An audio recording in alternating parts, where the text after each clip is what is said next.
विकास जीता है good governance के लिए, गुड गवर्नेंस के पक्ष में ये मैंडेट है इस वक्त की बड़ी अपडेट। तो अब से कुछ देर पहले जहां अरविंद केजरीवाल ने अपनी हार स्वीकारी है, वहीं दूसरी तरफ जीत का आधार प्रधानमंत्री नरेंद्र मोदी ने बताया है जनशक्ति, विकास, सुशासन। हमारे साथ एक खास पैनल स्टूडियो में जुड़ रहा है। वरिष्ठ पत्रकार संतोष भारती जी हमारे साथ हैं, वरिष्ठ पत्रकार राजकिशोर जी हैं और वरिष्ठ पत्रकार मनोज गैरोला जी हैं, जो एडिटर इन चीफ है न्यूज नेशन नेटवर्क के। आप तीनों का एक बार फिर स्वागत है।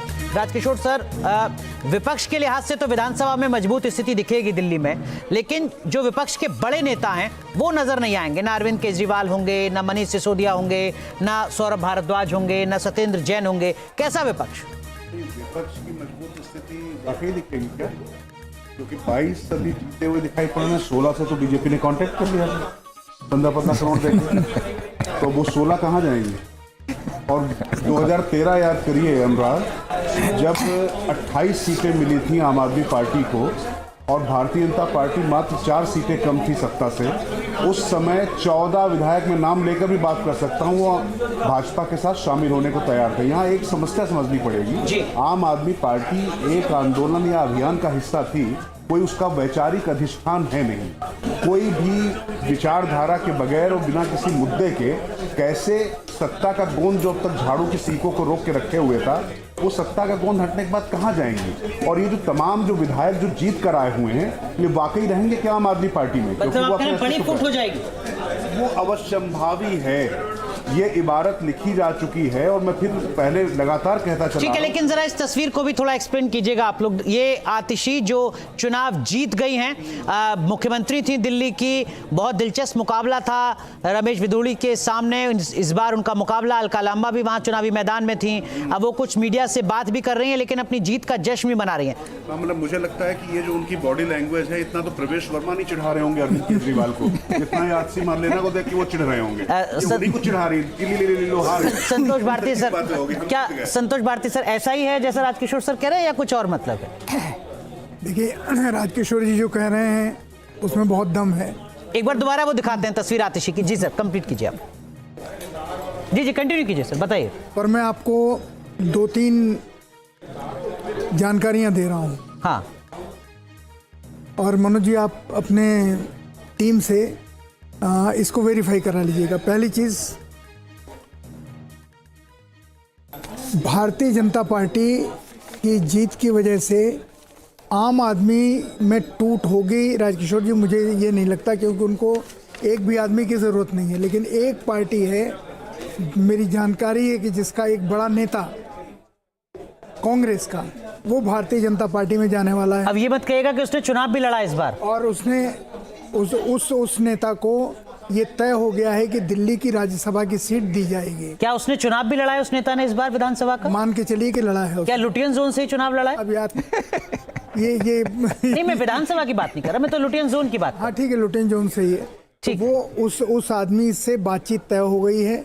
हाँ। कि अगर कांग्रेस हारेगी, जो कि माना मतलब कम अगर आएंगे जी, वो बीजेपी में शामिल होगा, और मेरा ख्याल है एक हफ्ते 10 दिन के भीतर वो बीजेपी में शामिल हो जाएगा। ठीक है, पहली चीज। ठीक है। दूसरी इंपॉर्टेंट चीज ये है कि इसका दूसरा सबसे बड़ा असर पंजाब के ऊपर पड़ने वाला है। ये भी मेरी खबर है कि भगवंत मान से बात हो गई, चीफ मिनिस्टर वही बने रहेंगे, पूरी आम आदमी पार्टी भारतीय जनता पार्टी में शामिल हो जाएगी पंजाब में। पंजाब में ये तो बड़ी खबर दे रहे हैं सर आप। मैं आपको अब तीसरी खबर और दे रहा हूँ। हाँ, 2 ये खबरें हो गई। मतलब एक मिनट, मैं इसको थोड़ा और सरल शब्दों में दर्शकों को समझा दूं। आप कह रहे हैं कि भगवंत मान ही सीएम रहेंगे, लेकिन आम आदमी पार्टी जो पूरी की पूरी पंजाब की है वो बीजेपी में शिफ्ट हो जाएगी, शामिल हो जाएगी। ठीक है, ये डील हो चुकी है। ठीक है। और तीसरी चीज, दिल्ली में बिधूड़ी जी के हारने से प्रवेश वर्मा का अपर हैंड है मुख्यमंत्री पद के लिए, लेकिन 2 नाम और हैं। एक तो विजय गोयल हैं, जो ये अंदाज कर रहे थे कि कोई भी हो सकता है जिसको सेंट्रल गवर्नमेंट चाहे, और दूसरा बांसुरी स्वराज ने। ये 2 लाइन में हैं। प्रवेश वर्मा अगर नहीं होते हैं तो इसके अलावा तीसरा नाम कोई नहीं है जो यहाँ पर मुख्यमंत्री पद की दौड़ में शामिल हुए, जिसे अमित शाह या मोदी जी चुने। पर इतना ज़रूर है कि मोदी जी ज़रूर दिल्ली में वो सारी गड़बड़ियाँ ख़त्म करना चाहेंगे जो एलजी और मुख्यमंत्री के बीच में होती थी। मतलब विजय गोयल या विजेंद्र गुप्ता? विजय गोयल। विजय गोयल। और बांसुरी स्वराज भी रेस में है। बांसुरी स्वराज रेस में नहीं है। हाँ। मैं कह रहा हूं कि अगर प्रवेश वर्मा नहीं बनते हैं तो ये दोनों बन सकते हैं। ये मेरी खबर है भारतीय जनता पार्टी के सूत्रों से। ठीक है, तो 3 खबर आपने ब्रेक करी। एक तो ये कि लुटियन जोन में कांग्रेस का कोई बड़ा चेहरा जिसने चुनाव लड़ा है वो राज्यसभा जा रहा है भारतीय जनता पार्टी से। पूरा का पूरा पंजाब आपका कैडर बीजेपी में शामिल होने जा रहा है। भगवंत मान सीएम बने रहेंगे और अगर प्रवेश वर्मा सीएम नहीं बनते हैं तो विजय गोयल या बांसुरी स्वराज, इनमें से कोई 2 नाम। राजीव पाठक हमारे साथ बीजेपी के प्रवक्ता जुड़े हुए हैं। मनोज सर, मैं आपके पास आऊं उससे पहले थोड़ा कंफर्म कर लेते हैं। राजीव जी, ये जो 3 खबरें बताई हैं संतोष सर ने, कोई एक कंफर्म कर पाएंगे आप अभी? राजीव पाठक जी। नहीं, बिल्कुल नहीं। देखिए, मैं भारतीय जनता पार्टी का कार्यकर्ता हूं और उस नाते से मैं आपको कह रहा हूं कि ये सारी मनगढ़ंत बातें मनगढ़ंत ही रहती है। भारतीय जनता पार्टी बहुत ही अनुशासित, वैचारिक और सैद्धांतिक पार्टी है। यहाँ क्या निर्णय होगा, आगे क्या होने वाला है, वो इनको कल्पना नहीं करनी चाहिए, कोई कल्पना नहीं करनी चाहिए। अभी तो समय है, तो उस पर कोई टिप्पणी मैं तो नहीं कर पाऊंगा। ठीक है मनोज सर, आपको लगता है कुछ बड़ा बदलाव होगा आने वाले वक्त में नेशनल पॉलिटिकल डिस्कोर्स पे?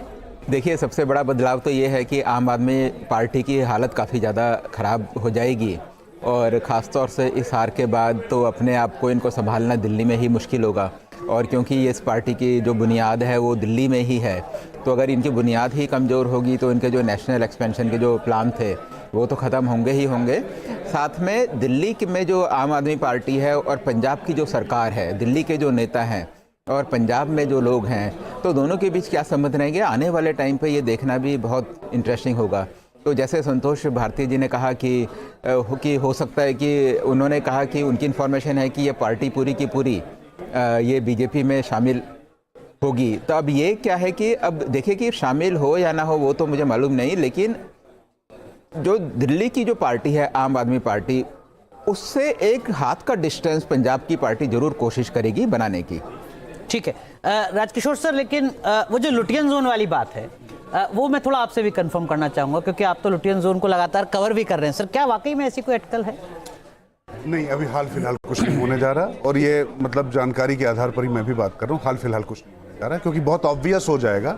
और ये जो जीत मिली है ना, इस जीत का श्रेय अभी जो नरेंद्र मोदी को जा रहा है, इस जीत का श्रेय इस तिकड़म और इस साजिश पे चला जाएगा। जरा इसको थोड़ा समझिए। भारतीय जनता पार्टी जिस तरीके से प्रतीकों की और मैसेज की राजनीति करती है, उसमें ये इतना आसान नहीं होगा। ये हो सकता है अंडरस्टैंडिंग, इसमें मैं मना नहीं कर रहा हूं, हाल फिलहाल नहीं होने जा रहा। और दूसरी जो बात, जो पंजाब वाली जो बात चल रही है, देखिए बॉर्डर स्टेट है, बहुत सोच समझ के फैसले होगा। भगवंत सिंह मान ने जिस तरीके से अरविंद केजरीवाल के दबाव में तमाम जो विज्ञापन का पैसा पंजाब सरकार का और जो तमाम जो उनके संसाधन इधर उधर किए, तो उस पर वो जांच के दायरे में जरूर आ रहे हैं। तो उसको लेकर वो कैसे चीजें होंगी, तो मुझे लगता है कि ये जो सौदेबाजी का अगर मैसेज जाता है, तो भारतीय जनता पार्टी की जो ये विजय हुई है, अरविंद केजरीवाल को पुनर्जीवित करने का वो काम नहीं करेंगे, मुझे ऐसा लगता है। संतोष सर, ये वैलिड पॉइंट है राजकिशोर जी का। देखिए, हम सबका अपना अपना विश्लेषण है, अपनी अपनी जानकारी है। मैंने तो आपको इसलिए कहा कि अगर ऐसा होता है तो आप ये क्लेम कर सकते हैं कि सबसे पहले हमारे यहाँ इसकी चर्चा हुई। सच बात। ठीक है, लेकिन एक सीनियर जर्नलिस्ट हैं, उन्होंने राजकिशोर सर लिखा कि देखिए वो मार्शलों का काम बढ़ सकता है विधानसभा में। अब तक 8 विधायकों को उठाना, बाहर करना, अब हो सकता है कि 22, अब 23 हो गए, 23 विधायकों के लिए मार्शल्स की जरूरत पड़े। क्या उसी तरीके की तस्वीर देखने को मिलेगी विधानसभा में? नहीं, मुझे नहीं लगता। देखिए, एक आप चीज समझिए, आतिशी मार लेना की जो बॉडी लैंग्वेज है ना, इसमें जो आक्रोश है, जो उनका जो क्षोभ है, ये रमेश विधोड़ी ने जो उनके खिलाफ कुछ कहा, उससे उनको फर्क नहीं पड़ा है। ये फर्क पड़ा है जैसे ही वो मुख्यमंत्री बनती हैं, सौरभ भारद्वाज उनको खड़ाऊ मुख्यमंत्री कह देते हैं, और कुल मिला के लगातार मुख्यमंत्री पद का जो है अवमूल्यन करते हैं, अपमान करते हैं। और पूरे चुनाव में आतिशी मार लेना कहीं पर भी चेहरा नहीं थी। अब केजरीवाल जो कहते थे पूरी पार्टी को कहना पड़ता है, तो आतिशी को भी कहना पड़ा था। ऐसे दौर में भी अगर आतिशी मार लेना जीत करा रही, तो आज की तारीख में महिला और मुख्यमंत्री पूर्व होने के साथ ही उनका प्रोटोकॉल भी बन रहा है, तो नेता प्रतिपक्ष के तौर पे उनकी दावेदारी बड़ी हो जाएगी। और उनको एक बात आपको मानना पड़ेगा, उनको भी ये समझ में आ चुका है कि अरविंद केजरीवाल और जो तमाम जो दिग्गज जिस तरीके से उन्होंने लड़ाई की है, इसका उनको सिरा क्या मिला है। और मैं फिर कह रहा हूं, वाकई आम आदमी पार्टी के अस्तित्व का गंभीर संकट है अनुराग जी। ये मैं किसी नोशन के आधार पर नहीं कह रहा हूं। जो लोग वहां पर जीत कर आए, जरा सूची पूरी आ जाने दीजिए, और उसके बाद फिर इस पर हम विश्लेषण करेंगे। और मानकर चलिए कि टूट होनी है, क्योंकि वहां पर नेता का अभी तिहाड़ युग खत्म नहीं हुआ है, बस इतना कह सकते हैं। ठीक है, लेकिन एक सवाल मनोज सर आपसे, मैंने कुछ कॉन्स्टिट्यूंसी निकाली, नरेला, तिमारपुर, जंगपुरा, मंगोलपुरी, मेहरौली, नई दिल्ली, मालवीय नगर, ग्रेटर कैलाश, त्रिलोकपुरी, शादरा, एक कॉन्स्टिट्यूंसी आपने अपनी भी जोड़ी थी। उसमें भारतीय जनता पार्टी के उम्मीदवार को जितनी लीड मिल रही है, कांग्रेस पार्टी के उम्मीदवार को लगभग उतनी या उससे ज्यादा वोट मिली हैं। मतलब 10 सीटें ऐसी हैं जहां पर कांग्रेस पार्टी ने के अप्रत्यक्ष वजह से बीजेपी जीत रही है। हाँ, देखिए ऐसा था कि कांग्रेस ने कुछ कॉन्स्टिट्यूंसी पर ही फोकस किया था, क्योंकि उनके पास रिसोर्सेज भी नहीं थे, नेता भी नहीं थे, और पार्टी की ऑर्गेनाइजेशन भी यहाँ इतनी स्ट्रांग नहीं है। तो उनकी स्ट्रेटजी यही थी कि कुछ ही सीट्स पे वो फोकस करें। और दूसरी बात ये थी कि कुछ जगह में जैसे ये जो नई दिल्ली का जो एरिया है, वहाँ संदीप दीक्षित ने जो फाइट करी, जो भी उसने कंपेनिंग करी, वो सारी उसने अपने दम पर करी। उसी तरीके से जो बाकी जो जैसे हमारी जो कॉन्स्टिट्यूंसी है, उस कॉन्स्टिट्यूंसी में लोकल जो कांग्रेस का जो कैंडिडेट था राजेंद्र नगर में, कांग्रेस के कैंडिडेट अब लोकल एक एरिया में, टोडापुर के एरिया में वो बहुत ज़्यादा स्ट्रांग था। तो उसी तरीके से अगर हम देखें तो ये कॉन्स्टिट्यूंसीज ऐसी हैं जहाँ की जो कैंडिडेट्स थे उन्होंने अपने दम पर ही सारी मेहनत करी है, और जो वोट मिले हैं वो उनको अपने दम पर ही मिले हैं। तो ऐसे में कांग्रेस ने भी एक बहुत बड़ा डेंट उन पे पहुँचाया है। लेकिन इसको देखने का दूसरा भी एक और तरीका है जी, क्योंकि अच्छा, सबसे मज़े की बात एक चीज़ में क्या है, आम आदमी पार्टी और बीजेपी के के बीच जो वोट डिफरेंस है वो सिर्फ 2.5% है। बिल्कुल, आपने देखा होगा कि पिछले इलेक्शन में ये 14% का था गैप। जी। और अगर हम लोकसभा की बात करें तो लोकसभा में भी बीजेपी और आम आदमी पार्टी या कांग्रेस जो दोनों ने की एक अलायंस बना के फाइट करा था, उनके बीच भी जो वोट डिफरेंस 30% के आसपास था। पर अभी तो देखो ना कितना कम है, आप देखो, है ना। तो ये है, तो ऐसे में, और कांग्रेस ने इतने कम मार्जिन में कांग्रेस ने अपना 2% इंप्रूव करा, 2 क्यों 3% के करीब जी लगभग। तो वो 3% मेरे को लगता है कि वो काफ़ी ज़्यादा भारी उनको पड़ गया है कुछ सीटों में। ठीक है, संतोष भारती सर, ये बात जो मनोज सर वोट प्रतिशत के लिहाज से कह रहे हैं, ये बात बिल्कुल ठीक है। राजीव जी, मैं आपके पास भी आऊंगा। 2024 के लोकसभा चुनाव में बीजेपी को लगभग 55% वोट मिले थे और आम आदमी पार्टी को लगभग 24% वोट। इस बार की जो स्थिति है उसमें फासला सिर्फ 2.5-3% का है कांग्रेस का, बीजेपी और आम आदमी पार्टी के बीच में। इस लड़ाई को आप कैसे देखते हैं? मतलब बीजेपी ने एक ड्रास्टिक चेंज किया? देखिए, प्रतिशत महत्वपूर्ण होता है, लेकिन सबसे महत्वपूर्ण होता है कि आप नैरेटिव क्या सेट करते हैं, आप इम्प्रेशन क्या देते हैं, आप कैंपेन कैसे चलाते हैं, अपनी बात लोगों तक कम्युनिकेट कैसे करते हैं। यहाँ पर मेरा ये मानना है कि अगर अरविंद केजरीवाल जी की टीम, खुद अरविंद केजरीवाल अगर अपनी बात कम्युनिकेट कर पाते, या भारतीय जनता पार्टी ने जितने उनके ऊपर आरोप लगाए, वो चाहे अमित शाह जी के रूप में हों, मोदी जी के रूप में हों, उनका अगर वो जवाब देने की हैसियत में होते या उनमें सलाहियत होती तो शायद ये डैमेज कम हो सकता था। दूसरी चीज़, कांग्रेस पार्टी ने जो उनके ऊपर हमला किया, दिल्ली में माना ये जा रहा है, बहुत सारे लोग ये मानते हैं जो जानते हैं ये अंदर कैसे हाथ मिलाया जाता है, विरोध होता है, उसमें लोगों का ये मानना है कि भारतीय जनता पार्टी ने बहुत बड़े पैमाने पर कांग्रेस के लोगों को समर्थन देने की कोशिश की। उनको लगता था कि कांग्रेस जितना मजबूती से लड़ेगी, आक्षी की सीट को ले लीजिए, जितनी मजबूती से कांग्रेस लड़ेगी उतना ही उनका फायदा होगा, अरविंद केजरीवाल का नुकसान होगा। पर ये सारे अब अनुमान है, पर मेरा ये मानना है कि प्रतिशत के हिसाब से कैलकुलेट करना मुझे आता नहीं है। ठीक है, लेकिन मेरा ये ज़रूर मानना है कि अगर आदमी ढंग से कैंपेन करे, अपनी बात पहुंचा पाए और अपने प्रति दोबारा विश्वास जगा पाए, तो उस चीज़ का असर सीट के ऊपर एक दूसरी तरह से पड़ता है। ठीक है, ठीक है। स्मृति ईरानी का रिएक्शन आया, जरा वो एक बार दिखाते हैं, उसके बाद चर्चा को आगे बढ़ाएंगे। उन्होंने नरेंद्र मोदी की गरीब के लिए जो आवास की योजना है उसमें बाधा लाने का बहुत प्रयास किया, लेकिन अपने लिए शीश महल बनाने में उन्होंने कोई कसर छोड़ी नहीं। अरविंद केजरीवाल का ये वादा था कि वो दिल्ली की जनता को एक स्वच्छ और साफ और स्वस्थ जीवन देंगे, लेकिन मोहल्ला क्लिनिक में या तो ताला लगा रहता था और एक तरफ नरेंद्र मोदी जो आयुष्मान भारत का योजना का लाभ देश भर में दे रहे थे, उस लाभ से दिल्ली की जनता को अरविंद केजरीवाल अपनी राजनीति के लिए एक बाधक बन रहे थे। तो आज नरेंद्र मोदी के नेतृत्व में विकास की सभी सुविधाएं, सेवाओं को दिल्ली की जनता स्वीकार कर रही है। ये पहला कदम है जो उन्होंने गुड गवर्नेंस के प्रति उठाया है। मेरा उनके प्रति आभार और अभिनंदन।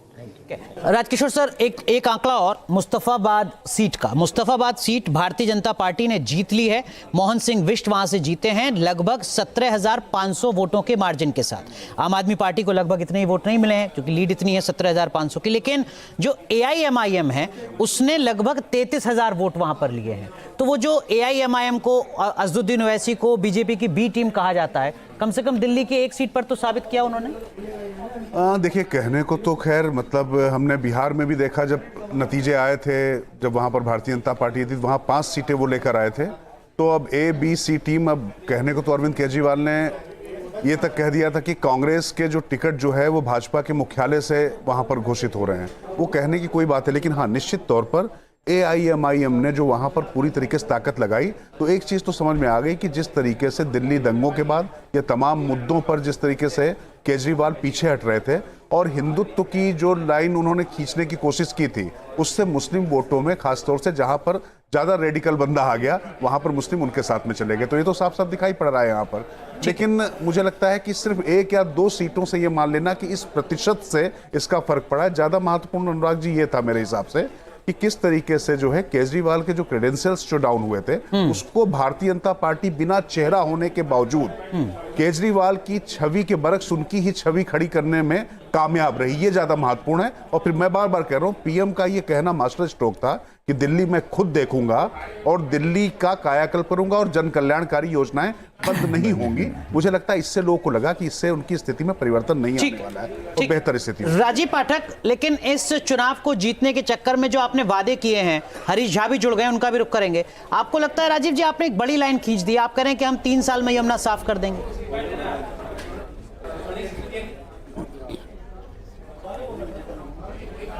नहीं, देखिए, बहुत गंभीरता से भारतीय जनता पार्टी का आपने देखा होगा, जब संकल्प पत्र जारी हुआ और बहुत सारे लोग कह रहे थे कि बहुत देरी हो रही है, लेकिन उस देरी होने के पीछे रीजन ये था कि भारतीय जनता पार्टी जब निर्णय लेती है, खास करके चुनाव का संकल्प पत्र जारी करती है, तो वादा नहीं होता है और वो वादा नहीं संकल्प होता है। और उसमें आदरणीय प्रधानमंत्री जी ने जो कहिए अपने तरफ से वादा किया है दिल्ली वालों को, जो राजकिशोर जी कह रहे थे, वो बहुत गंभीर बात है। प्रधानमंत्री जी को भी ये लगता है कि दिल्ली देश की राजधानी है और जब पूरे देश को विकसित भारत बनाने की दिशा में हम लोग प्लान कर रहे हैं अलग अलग चीज़ों का, तो दिल्ली का विकास ना हो, दिल्ली इसमें पीछे छूट जाए, ये सबके लिए शर्मनाक होगा। लेकिन मैं बहुत गंभीरता से कह रहा हूं कि भारतीय जनता पार्टी ने जो भी वादा किया है और जिस टाइमलाइन में किया है वो पूरा होगा। ये चुनाव परिणाम आने के बाद भारतीय जनता पार्टी के कार्यकर्ता के नाते कह रहा हूँ। दूसरी बात, एक बात मैं बहुत स्पष्टता से कहूं, आप सब विश्लेषण कर रहे थे, बहुत छोटी-छोटी बातों कि देखो जो ब्रांड मोदी है, वो आपको लगता है कि और ज्यादा यहाँ से मजबूत होकर उभरा, क्योंकि कोई चेहरा नहीं था यहाँ पर, सिर्फ नरेंद्र मोदी की बात है और उन पर भरोसा। हाँ, देखिए यहाँ तो मोदी ने इतनी सारी रैलियाँ खुद करी और यहाँ कोई यहाँ CM का फेस भी नहीं था। और जिस समय इलेक्शन की डेट अनाउंस हुई, आपको ध्यान होगा कि उस समय आम आदमी पार्टी की पोजीशन बहुत अच्छी थी और उस समय ऐसा लगता था कि जैसे आम आदमी पार्टी ही दोबारा आएगी। आम आदमी पार्टी उस समय नैरेटिव सेट करती थी और बीजेपी उसको रिस्पॉन्ड करती थी। लेकिन जैसे जैसे इलेक्शन आगे बढ़ता गया, जैसे जैसे इलेक्शन की डेट नज़दीक आती गई, तो वैसे वैसे सारी चीज़ चेंज हो गई। इसके पीछे जो मेन कारण, अरविंद केजरीवाल आम आदमी पार्टी की पोजीशन पहले इसलिए अच्छी लगती थी, उसमें कई कारण में से एक कारण ये भी था, उनकी जो महिला सम्मान योजना जो थी, 2100 रुपये की जो इनकी स्कीम थी, उसके लिए जो पर्चे भरे, लाखों महिलाओं ने वो पर्चे भरे, तो लगता था कि ये महिलाएं अरविंद केजरीवाल को वोट देंगे और बीजेपी के पास इसकी कोई काट नहीं है। लेकिन बाद में आते आते जब मोदी ने बोला कि ये मोदी की गारंटी है, पुरानी सारी योजनाएं चलेंगी, ये भी होगा और हम 2500 रुपये देंगे, तब लोगों को विश्वास हुआ कि हाँ, ये जो सारी योजनाएं हमें मिलेंगी। ठीक है, ये बड़ी कवरेज लगातार जारी है। हरीश, माफ कीजिए मैं आपके पास नहीं आ पाया, एक छोटा सा ब्रेक यहाँ